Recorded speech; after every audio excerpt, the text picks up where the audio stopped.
రేపు 21వ తారీఖున ప్రధానమంత్రి నరేంద్ర మోడీ గారి ఆధ్వర్యంలో విశాఖపట్నం కేంద్రంగా ఇంటర్నేషనల్ యోగా డే ప్రారంభిస్తున్నాం. కొన్ని లక్ష్యాలను పెట్టుకున్నాం.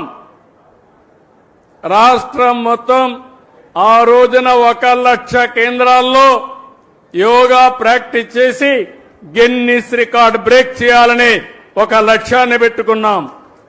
విశాఖపట్నం కేంద్రంగా ఒకే సైట్ లో 5 లక్షల మంది యోగా చేయాలని అక్కడ నేనుంటా, మిత్రుడు పవన్ కళ్యాణ్ గారు ఉంటారు, ప్రధానమంత్రి నరేంద్ర మోడీ గారు ఉంటారు. ఇంకో పక్కన 2 కోట్ల మంది 1 లక్ష ప్లేసెస్ లో యోగా ప్రాక్టీస్ చేయబోతున్నారు. ఇది ప్రపంచ రికార్డు. యోగా ద్వారా మీ ఆరోగ్యాన్ని పెంచుకునే పరిస్థితి వస్తుంది.